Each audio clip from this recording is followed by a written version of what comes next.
Hey, y'all, and welcome to Louisiana Unfiltered, the podcast where we dive deep into the rich and vibrant history of the Pelican State. I am your host, Sheikah Denise, and today's episode is about the infamous, treacherous, downright diabolical life and times of Madame Delphine Lalaurie. Lalaurie was a socialite born in Spanish colonial Louisiana, and she became synonymous with cruelty and torture. So, before I give it all away, let's just get into it.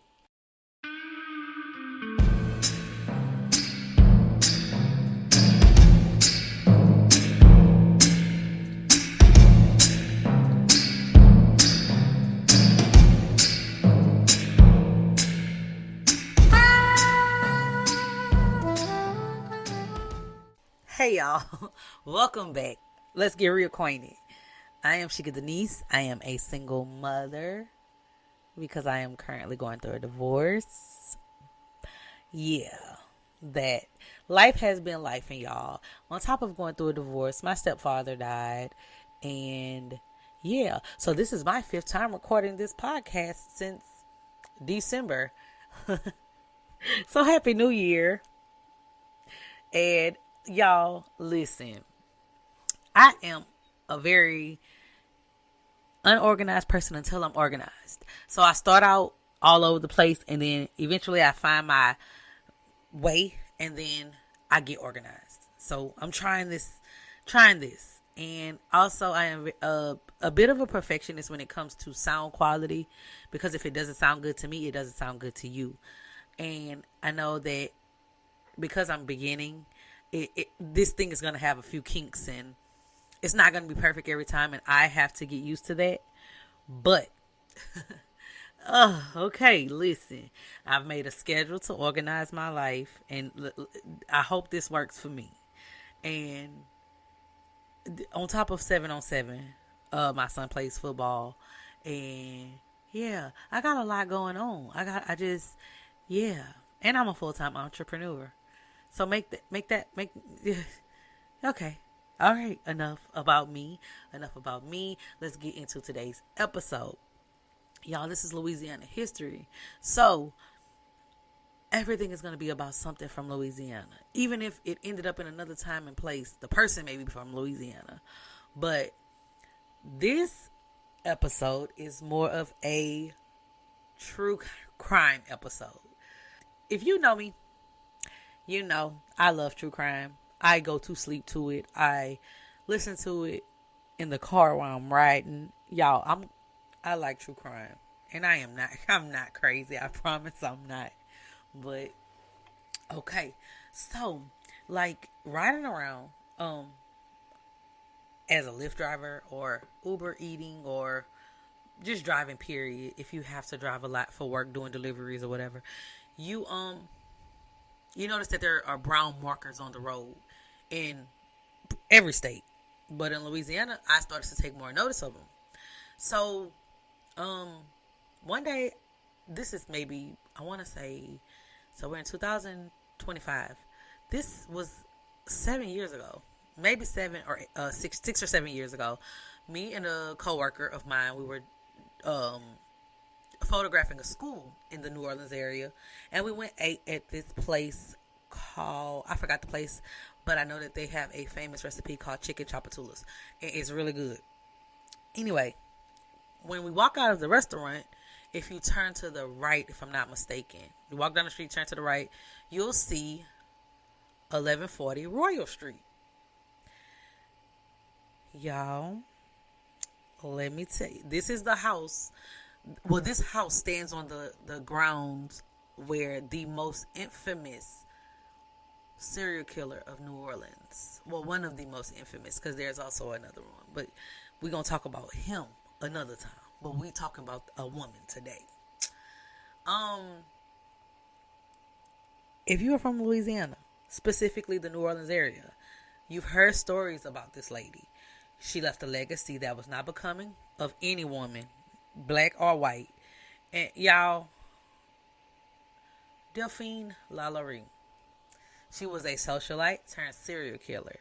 It is believed that she tortured and murdered the enslaved people in her household. I need to let y'all know about this evil and haunted history of hers. Delphine married 3 times and she was widowed twice.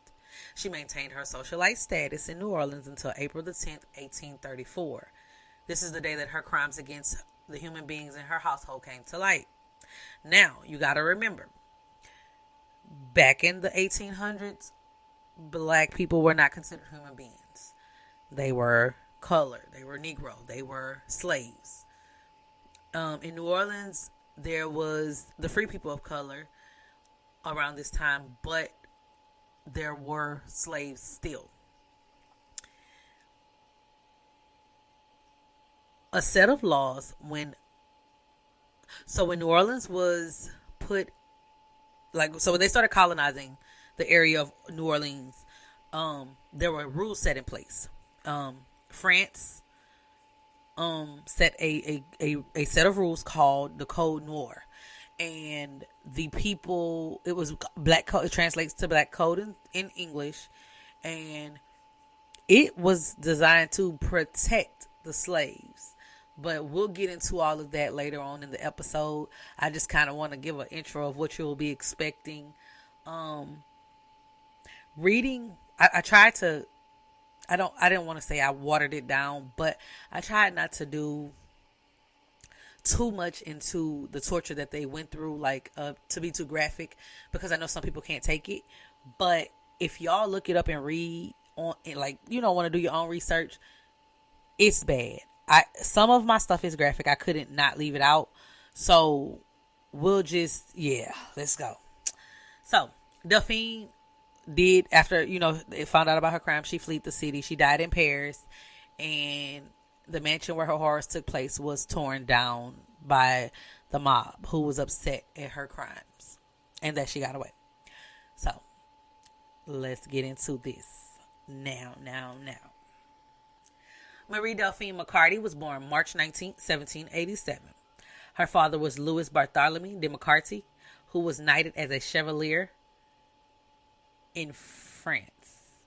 But his father was also Bartholomew de McCarthy, and he moved the family from New Orleans to from Ireland in 1730 during the French colonial period. So see, Delphine's family lived in both the French and Spanish colonial period. So that's why I'm not sure if I'm just assuming that her family was French, but they was white. Fuck. I'm sorry. Y'all, okay, listen. Excuse my cursing. But when the family moved from Ireland in 1730, they did change the spelling of their name from Maccarthy to Macarty.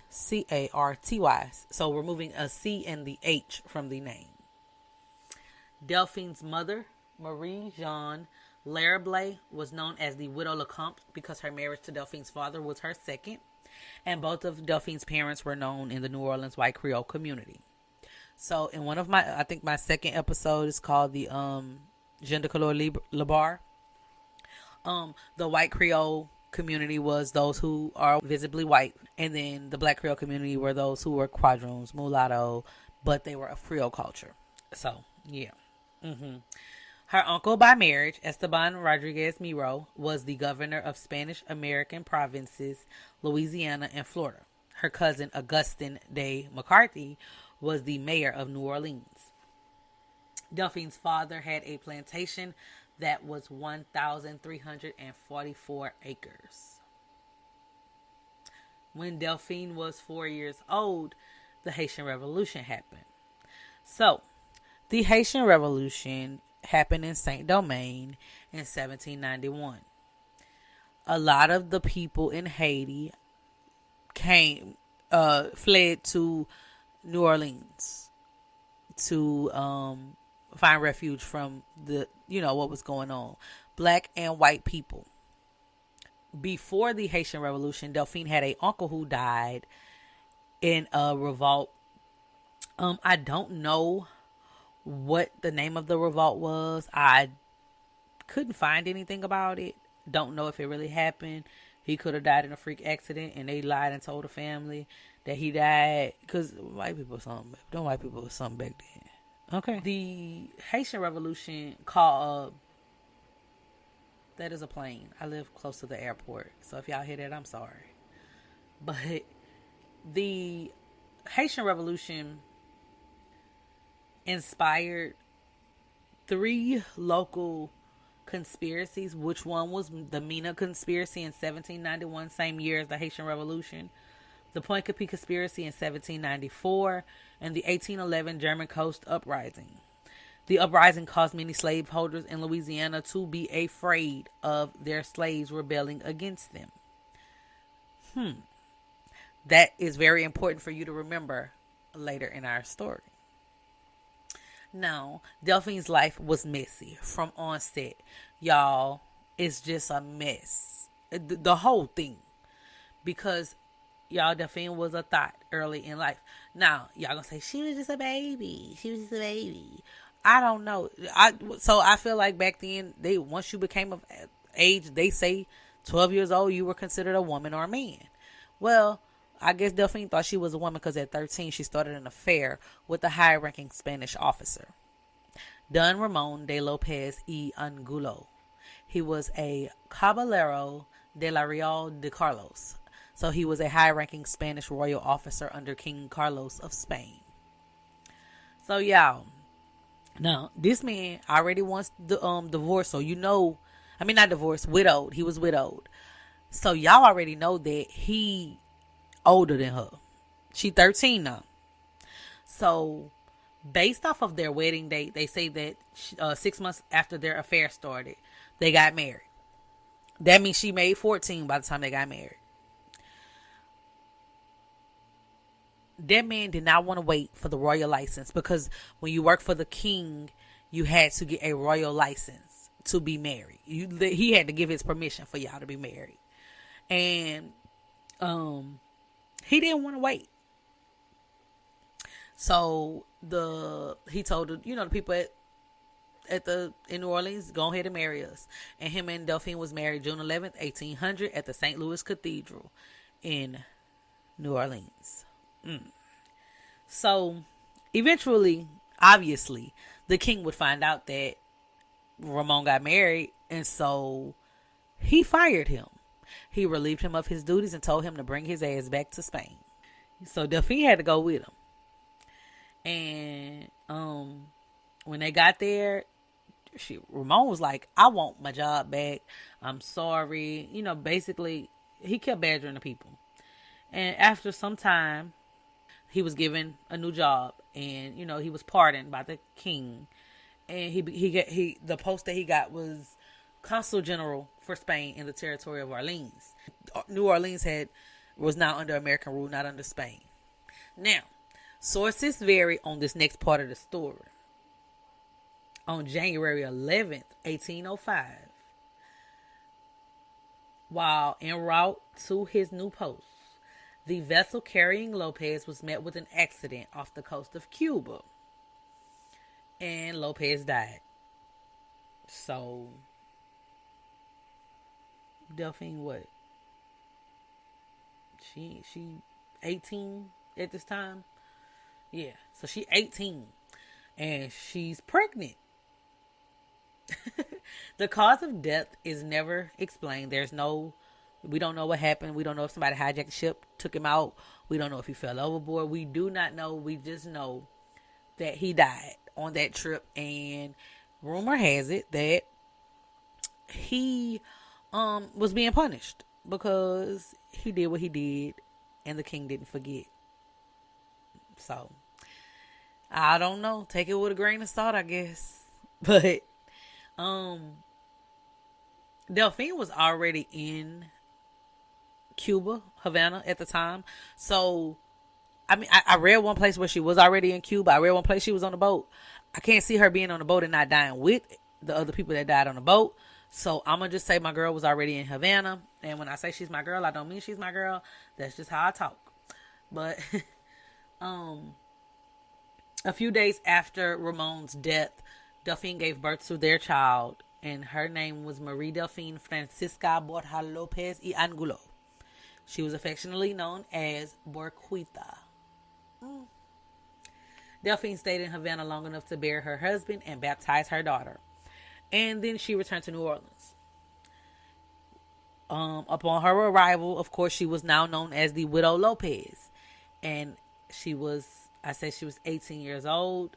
And then, so 2 years later, in 1807, she would marry again, which would make her about 20, 21. She married John Blanc, and he was a banker, a merchant, a lawyer, a legislator, and he was also a major slave trader and a close associate of John and Pierre Lafitte. I do not trust him. Okay? I don't trust him. But he was old too. And they got married. And when they got married, Delphine mama died. Now, this is just some messy tea I decided to put up in here about Delphine and her mama died, because I didn't even have to put her mama died up in there. But y'all, when her mama died, her daddy ended up in a long-term relationship with a quadroon woman. And when I say quadroon, y'all know that means she was black. And her name was Sophie Musante. And she had a daughter with the daddy. So Delphine had a little sister when she was 20 years old. And they named this, guess what they named the sister? Delphine Messy McCarty. Messy. And Delphine and her brother Louis was the child's godparents. John Blanc had, so we getting back to John Blanc now, because I just had to put that mess in there, because I was like, if she, based off of what I know about her story, if she ain't like black people, why the hell she was godparent to a black child? But okay, I guess her sister probably could pass, because the mama was a quadroon and the daddy was French or whatever he was. Ireland, I guess. Irish. Yeah, whatever. But John Blanc purchased a house at 409 Royal Street, which if you Google 409 Royal Street, ain't nothing right there no more. The plantation that was there is no longer. I think it's like a waterfront property. I think it's like a warehouse district or something. I don't know. Don't quote me. Look it up. But if I'm not mistaken, it's plain land right now. But it was known as the Villa Blanc, and together the couple would have 4 children. Their names were Marie Louise, Marie Laure. Y'all, that's not their names. I'm about to look it up, because one article, so I got different articles, but one article says these names, and then another article says their names were something else. And I just, my main source article, I feel like that's their real names, and I just want to say those names instead of the ones that I got from another source. But their names were Pauline Laure. So they were Marie Pauline, Marie Laure, and Marie Jean, and their son name was Jean Pauline Blanc. Boom. Okay, so I don't know why they had Marie Louise twice, and I don't know why, but Marie Pauline. So she was her, I guess that would have been her second daughter. I'm not sure in which order the kids are born, because they don't give dates for the kids, but I knew that all of them were born before 1815, and I'm about to tell you why. John Blanc died. Now, okay, and he had all of those jobs. Tell me why he left this woman and these kids destitute. They was broke. Massive debts. He was out there in them streets gambling, acting a damn fool because he wanted to hang with the pirates and shit. But Delphine was a boss. Now, one thing I must say about Delphine, she was she was something, but my girl was about her money. Okay? She was about her money, and not long after her husband died, her daddy died and left her an inheritance.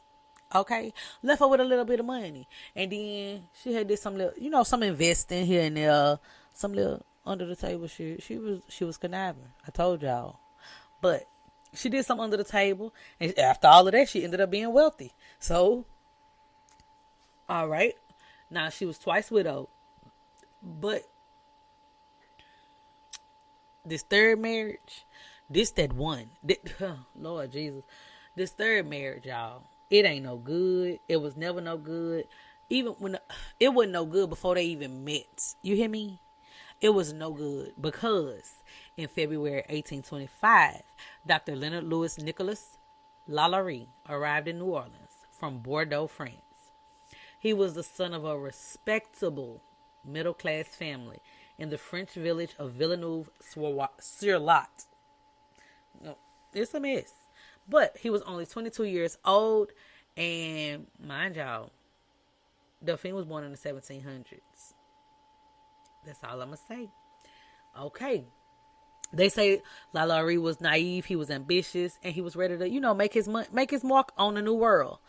And he placed the ad in the newspaper to start. He had done his studies or whatever, and he a doctor. He placed the ad in the Louisiana Courier, which was a popular paper at the time. And y'all, how he what he told people he was doing for people, it's a mess. He said that he was straightening crooked backs. Why you just couldn't say that you was a chiropractor? Was the word even around? Like, let me look it up. Because I want to know when they start using the word chiropractor, because why would you say you straightening crooked backs? Why would you say that? And so that's what he put, and that's what drew Delphine to him. Now, it says chiropractic care was first used in ancient Greece and China. And they started saying in 1895. So he was straightening crooked backs, because she is dead by the time they start using the term chiropractor. But he was straightening crooked backs. So this was how him and Delphine met. Y'all, he wrote a letter back to his daddy to talk about the Madame Blanc and her crooked back daughter. Hunchbacked is what he called her. Pauline had a hunchback, y'all. Back was crooked. She might have been a cousin child. That's probably why. Because y'all know they was getting down and dirty back in the days. And we don't want to talk about them cousins, because, look at the king of England. His daddy is his mama cousin. But whatever. For 2 years, Dr. Lalaurie's father urged him to meet and settle down with a rich woman, and eventually return to France. While he referred to Delphine as a woman who was well-to-do, I am not sure that man wanted his son to go with Delphine. I just think he wanted him to attach himself to her so that he could get some money. Make some money, nigga. Get your shit together. You don't gotta be with the woman. Just attach yourself to her. I don't think that man meant to marry that woman. Nevertheless, they started an affair that was very, very scandalous, none to say, because she was a widow. And, they wasn't really they was like, okay, hold on, she doing too much. But, okay. We have to remember that Louis is still very young and naive. Remember, okay? Delphine is older than him. Remember, because I say she was born in the 1700s. He came to New Orleans in 1825 and he was only 22. All right. Matter of fact, Delphine was already married for 3 years before that boy even. Okay, y'all better do y'all math. But anyway, I told y'all they had an affair. She got pregnant for that young boy. And on August 13th, 1827, their son, John Louis Lalaurie, was born. 5 months later, on January the 12th, 1828, they got married. The contract of their marriage stated that Delphine would retain control of her property, including real estate and slaves, worth around $67,000. In today's money, that is $2,225,055.89. Okay. If y'all hear my son, he playing the game, I'm sorry. I would also like to note that Delphine was 16 years older than Louis, so she had enough time to accrue her wealth prior to even meeting him. Okay. Now, the story gets messier. Y'all, they have, so there's the Gentilly plantation. I've been to Gentilly before. I don't know if the Gentilly plantation is in Gentilly, but I will hope it is, because that would make more sense. But if not, okay, whatever. I'll do research on that maybe later, whatever. But the owner of the plantation, Henry St. James, he was in France, and he had a manager that oversaw the plantation while he was gone. His manager kept in constant correspondence with him. So everything that went on in New Orleans, Miss NT, that manager told Henry, baby. The manager name is John Bose. Bose. Boze. Yes, John Bose. Y'all, John told Henry that the widow Blanc, because now she had just, the man had died, so she was the widow Blanc, and her new French doctor husband, they got married and they be fighting. Y'all is so messy. I love some old time mess. But he said they be fighting and they be breaking up and they be getting back together. I say, now why is he telling all them people business? I say he works in social media and a text message. I love me a good letter, child. I love a good letter. But Delphine Lewis, when they got married, they didn't stay at the mansion that everything happened at. They lived at the Riverfront Plantation. So like I told you, the Villa Blanc was the plantation that John Blanc had bought. It's a waterfront property, because when I looked up 409 Royal Street, you can see the water on Google Maps. So I do know that obviously that's where it was. But she got tired of being, in I guess they would call it the frontier, because New Orleans was not what it is today. So she wanted to stay in the city, in the French Quarter. So she bought 2 lots with a partially constructed mansion on the grounds, and her Louis and 3 kids moved in. So 2 of her daughters and their son together. Now, I told y'all them people was fighting all the time.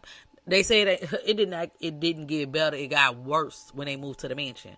So Delphine told them people at the courts, I need a separation. She didn't want a divorce. She just wanted a separation. She said, and I quote, he treated her in such a manner as to render their living together unsupportable.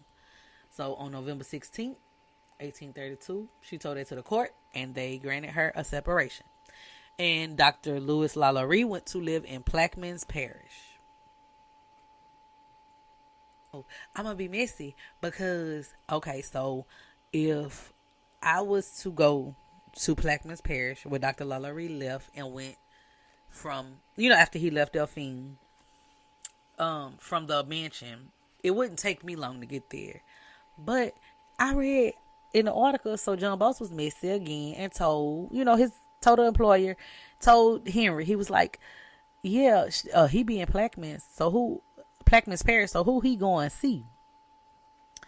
Y'all, Plaquemines Parish ain't nothing but 11 miles away, but that's in a car. So, I mean, I guess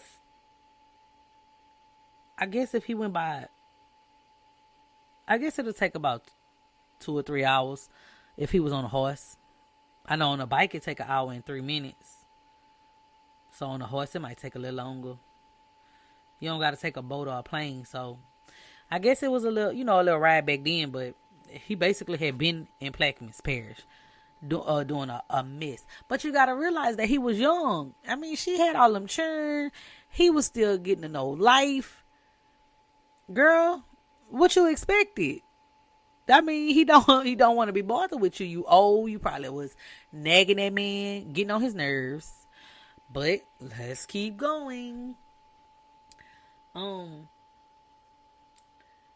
Around the time of their marital troubles, Delphine's crimes against her slave came to light. Now, the accounts vary by different sources. I do not know if Delphine, how can I say this? I do not know if Delphine had anything going on as far as her slave. So there was there's nothing that shows that she was mean to her slaves prior to April 10th, 1834. Now, well, I'm lying. So there's nothing prior to her marrying Louis Lalaurie. From John Blanc, I would assume because he was a slave trader, I don't know how about his money he was. I don't know if he beat the slaves, or I don't know what he did, because there's no paper evidence of that. But I do know that there's nothing that says she was mean to her slaves prior to her being with Lewis. I do see that her getting older and him being untamable. So he was young, and he wanted to live life. So that could have been a reason she switched up and changed. I mean, the kids were getting older. She could, I just don't know. So, like I said, the accounts vary. So we're gonna talk about a few of her slaves that passed away. And yeah, let's do this.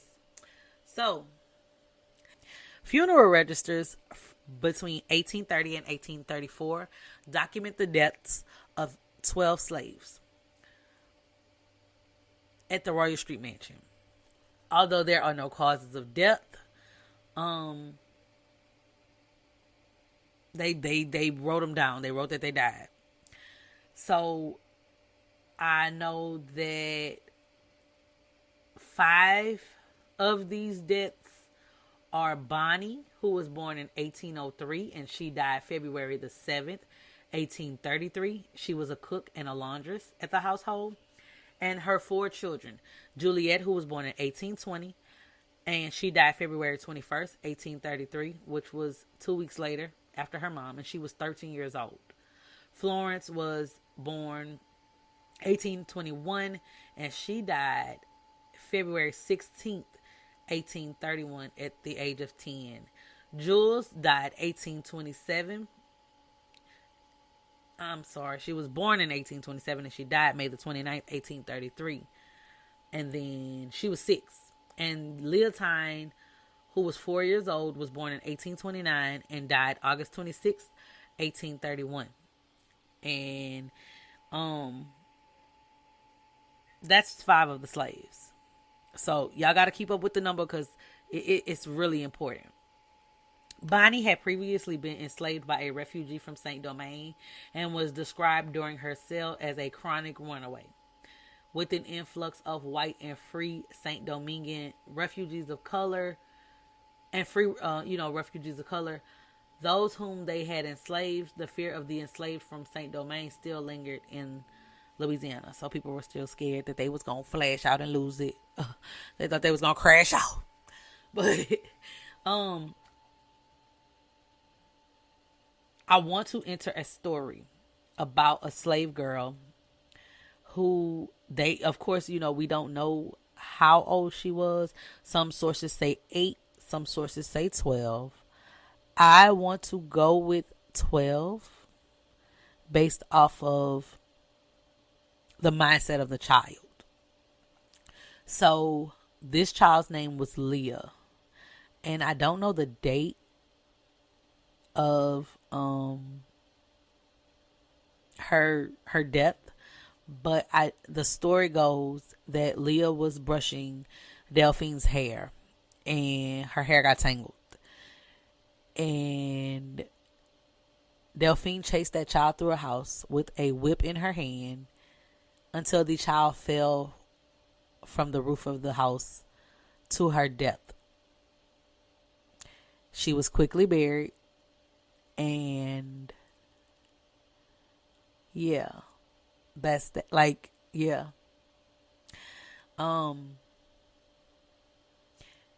She was a baby.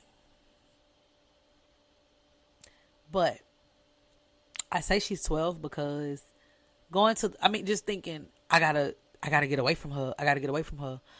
But going to the top of the roof, because everybody knew once you go to the top, you don't come down. And let's just get into, let's just get into the rest of this story. So, during the colonialization of Louisiana, I talked about this already, the Code Noir was put in place as a way to protect slaves, when the real way to protect them could have just been to not put them in slavery. Maybe. I don't know. Could be. The Code Noir was a set of laws that governed the lives of enslaved and free black people in French territories. The term translates to Black Code in English. King Louis XIV of France issued the Code Noir in 1685, and it was based on Roman law principles and French Caribbean legal customs. It regulated the rights of enslaved and free black people, the conditions of slavery in French colonies, the relationship between enslaved and free black people, the relationship between enslaved people and white people. It included laws that prohibited the torture and mutilation of enslaved people, laws that granted freed people the same rights as white people. Y'all hearing this? Laws that allowed enslaved people to receive an education, own property, and run businesses. Laws that prohibited slave people from being forced to work on Sundays or holidays. The Code Noir was enforced in the Louisiana Territory and in Saint-Domingue, and it remained in effect until the United States acquired the Louisiana Territory through the Louisiana Purchase in 1803 to 1804. But the rules were not completely done away with. New laws were put in place, and they drew from the original Code Noir. What you mean they drew from them? Okay. In a letter from John Bowes, again, another letter. Y'all, this man wrote a lot of letters over this time.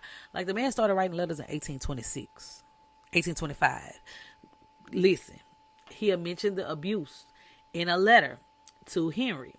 He told Henry that she had been found not guilty. This lady went in front of the court about 2 or 3 times before April the 10th, 1834. And the only reason we know this is because of the letters John sent to Henry. She went in front of the court in 1828 for sure, and 1832 for sure. But in 1832 she was able to pay somebody, and that just went away.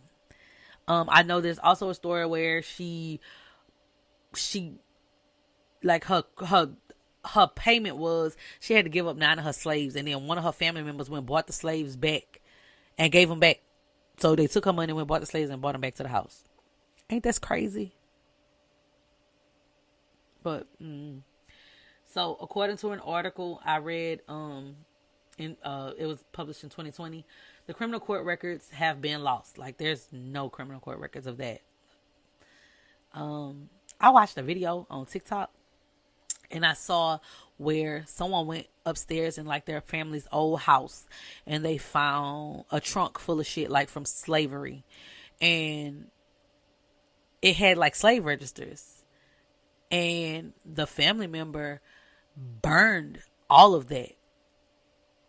And it's like they were trying to wipe away, basically, if you wipe that away, you wipe away a lot of people's family's history, because we don't know, slave registers most of the time were very meticulous, unless the slave owner was not a good record taker, but they would tell you where they bought the slave from. So you would literally be able to, it's a paper trail.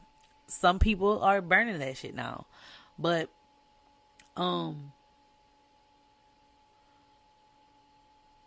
I think that's what happened with the court records, because the court records were not kept, like, they ain't had no filing system. It wasn't digital. It was paper. So stuff caught a fire. They burnt that shit up. It got wet. All of that. They ain't do nothing. There was nothing they could do to keep it intact. So, there is, however, a receipt that, a document that had survived, and it was a receipt from a very popular attorney in New Orleans at the time. His name was John Randolph Grimes, and on June 22nd, 1829, he received $300 from Delphine for defending her in criminal court. And so that I guess that would have been the 1828 charges, because we don't know how many, we don't know how many times she went ahead up in front of those people. So the letters from John Bowes and that document is kind of like the only kind of proof that they have. And then those surviving news articles, like from the Courier and the Bee.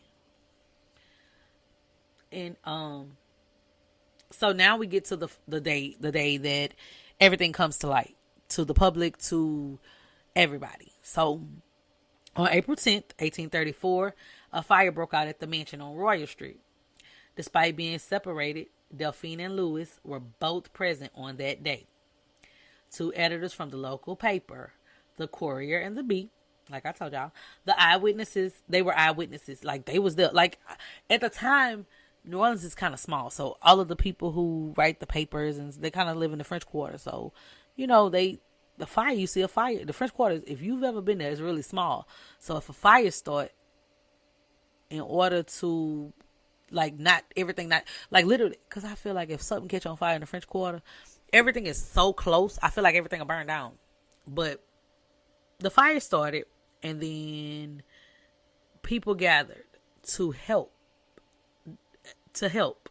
Okay. The fire started in the kitchen. And the entire service wing was soon wrapped in flames. A crowd came to assist in fighting the fire, and it was known by the neighbors that the upper part of the building was used as a prisoner, so they knew that people were up there. Y'all heard me say the neighbors knew that the people was up there. Okay. A judge, Jacques Francois Canange, was one of the people that responded to the fire. He asked in a polite... Now, y'all, this is his words. He might have asked in a polite manner or not, but this is his words, a recollection from the events. He asked in a polite manner for permission to move the slaves to safety, because it's property. It's your property. That's like your house catch a fire and somebody could get in and get your computer or your phone. You gonna want them to get it and move it if they can, right? But Louis, knowing that whatever those people discovered would it'll fuck their whole world up. Okay? Like, he knew once these people saw what was going on, they were going to be in deep trouble. Y'all thought I was going to curse, but I didn't. But Louis told that white man to his face, he said, "There are those who would be better employed if they would attend to their own affairs instead of officially intermeddling with the concerns of other people." Oh, please, he a judge. That's what he's supposed to do. He's supposed to get in your business. Okay, so you want to act stupid, you don't want to get nobody the key. The judge told them people at the door, break it down. Tear it down. Open the door. The men tore the door down, and when they opened that door, they were shocked. Now, y'all, these people are slave owners. So if they shocked at what they saw, like, in order for this to make history, for this to even be about, man, y'all know this shit had to be bad.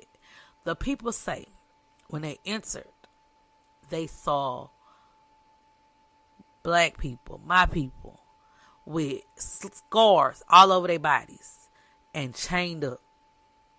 So you beat me, you subdue me. Like, I can't move, I can't do nothing.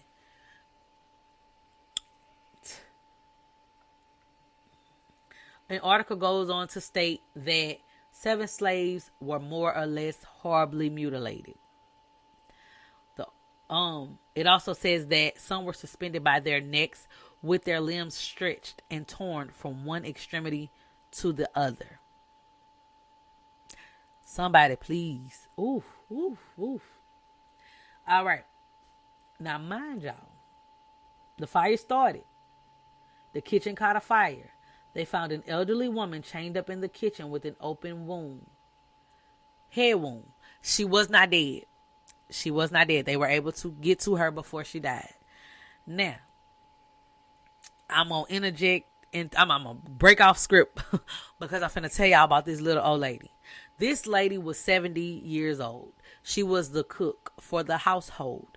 She would be chained to the kitchen. She never left the kitchen. She would be chained to the stove and starved. She was not allowed to eat. Now, I'm not going to lie. If you tell me that I can't eat and I'm cooking food for your family, I'm going to poison you. Delphine should have been dead. That gives into a take of slave mentality. When you could take care of somebody and you can provide for their family and they're doing you wrong, and you still don't harm them. The lady, however, started the fire because she wanted to commit suicide. She knew that eventually she would go to the upper room, and everyone knows once you go to the upper room, you do not come down. So, that's that old lady. There was another woman with an iron collar and chains. Heavy irons around her feet. There was a man with a hole in his head. His body was covered with scars and filled with worms. Okay. A mulatto boy stated that he had been chained up there for 5 months and he hadn't ate.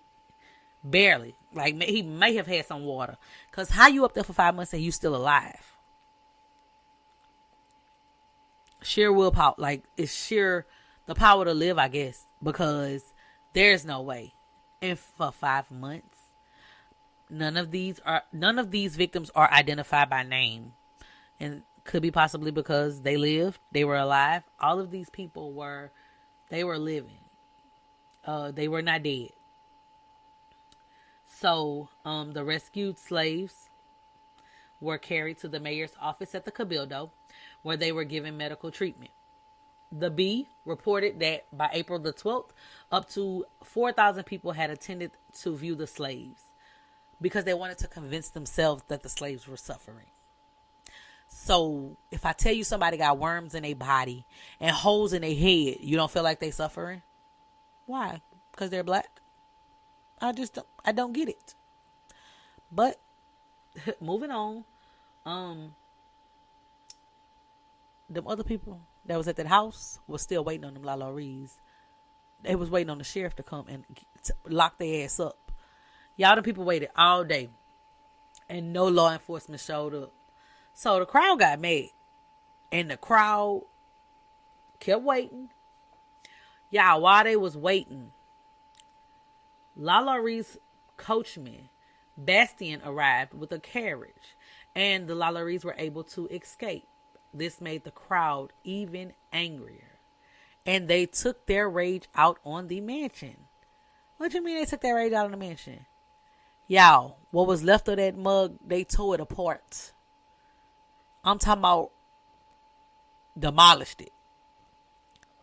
The mansion was destroyed by the mob. All the while, Delphine and Louis was making a hasty exit from the country. The Lalauries traveled to the city of Mandeville and got their business affairs in order. They assigned the power of attorney to two of their son-in-laws, Placide Forstall and Auguste Delassus, and they left for Mobile. After they traveled to New York City, and then from New York City on June the 24th, 1834, they left and set sail for France. Now, 3 weeks later, they ship docked and they made their way to Louis's family home in Villeneuve-sur-Lot. After a short, uncomfortable stay, they made their way to Paris, and they were soon joined by 3 of Delphine's children. So now 4 of her kids are staying there. I know 2 sons and 2 daughters. So, if I'm not mistaken, 2 of her daughters were still in New Orleans. Yeah, I guess I'm assuming that's the 2 men that they married. But, okay. A few years after their arrival, Louis left the family and went to Cuba. Y'all, that happened fast. You want to know why? Because they say he was tired of her nagging.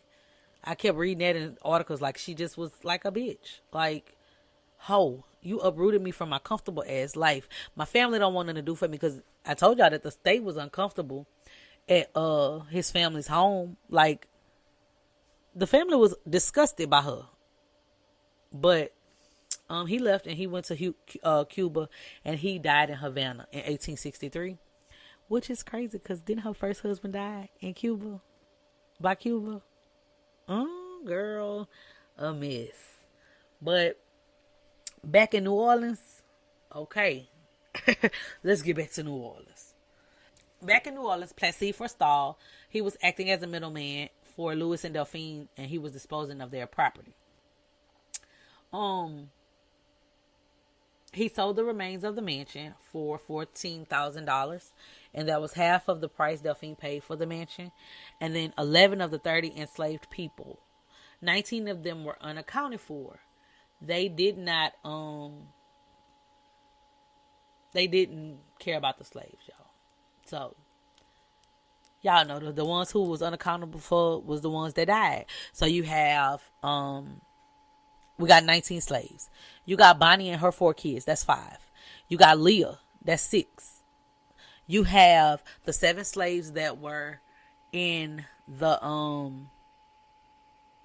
upper room. They're unsellable because they were horribly mutilated. That leaves you with, what I just counted, 13. You got 6 slaves that's unaccounted for, that you don't know where they are. Nothing. I do want to make mention that they did unearth some bodies off the mansion grounds. So yeah. Okay. One of the 11 slaves that was sold, guess who it was? It was Bastien. He came back after he hastily got Delphine and her husband and their son out the city. Bitch, please. Why would you go take those people? Why would you do that? Slave mentality, like I said. But let's get back to Delphine. Because we are no longer in New Orleans. She's in Paris. And her kids was living up a lap of luxury. And they would go to, like, just living like they still in New Orleans, baby. We doing this, we doing that. Placide ended up giving his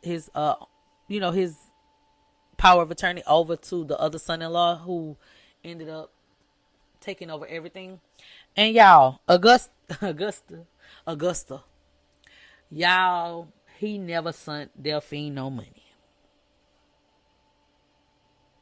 Delphine still had businesses and everything in New Orleans. That man ain't sending her no money. He was keeping the money for himself. She had started borrowing money while she was in Paris. Yeah, she borrowed so much money to keep up a lavish lifestyle that she was like her creditors was about to cut her off. So, where my money at, Augusta? Guess what? She told him, Augusta, I guess he didn't say what she wanted to hear. She needed to know how much money she was making. She needed some money sent to her. She said, okay, well, I guess she'll be seeing me in New Orleans.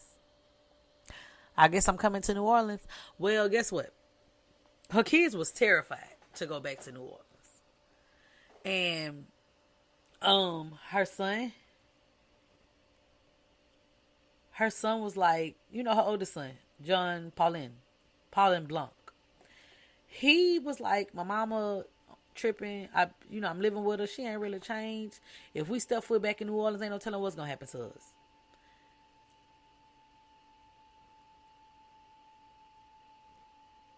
The family was terrified to go back to New Orleans.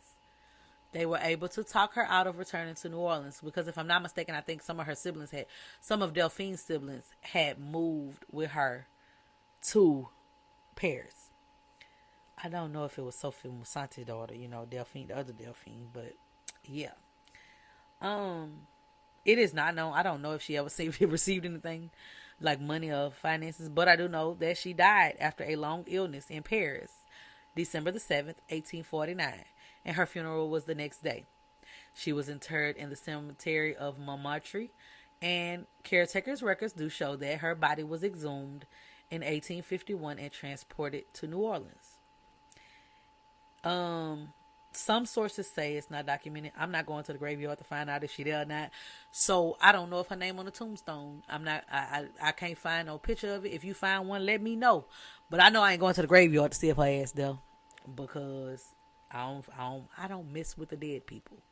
But they say that she's buried in St. Louis Cemetery No. 1, which no longer allows people to be buried there. And the tomb supposedly belonged to her son, Paulin Blanc, and the earliest burial at the family tomb was possibly her great-granddaughter, who died in 1884. But it's not documented. I don't know. So y'all tell me if she there or not, if y'all seen it. But y'all, the story of Delphine is not just a horrifying tale of individual brutality. It's a sharp reminder of the deep-rooted cruelty of slavery and the monstrous power imbalances that existed during that era. While the specifics of her torture may be debated, how much was embellished? How much was fact? The core truth remains: a woman of privilege used her position to inflict unspeakable suffering on those who had less than her. The Lalaurie mansion on Royal Street that stands today is a modern-built mansion. It is not the same one that was there. it has been used as a apartment complex, a school, if I'm a refuge for juvenile delinquents, a furniture store. It's become a modern day tourist attraction now. It is important to remember that beyond the ghost tours and sensational accounts, there were real people who suffered at the hands of Delphine. Their stories are often lost in sensationalism, and they deserve to be acknowledged. Their pain should never be forgotten. The story of Madame Lalaurie is a complex study of human darkness, a reminder that even within the most seemingly refined societies, unimaginable evil can flourish. It forces us to confront uncomfortable truths about the past and to be ever vigilant against the abuse of power in any form. As we wrap up this episode, I encourage you to reflect on the legacy of 1140 Royal Street. What does it tell us about ourselves? What lessons can we learn? I'll tell you what I took from it. Rich people don't have it all together. They literally may have more problems than those of us who lack their resources. Delphine was a horrible, horrible woman. Like, she was horrible. And the people that were around her, her children, her husband, her neighbors, her friends, the people who were in her circle, they were no better than her because they knew that the people were suffering. And they may have even been a part of the torture. But Delphine got the bad rap. Imagine the colonizers had never went to Africa or different places in the world and got those slaves. Delphine's actions may have been prevented.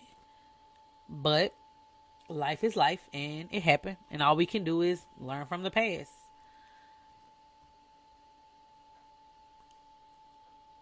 Thank you for listening to this week's episode. Please rate us on your podcast listening platform.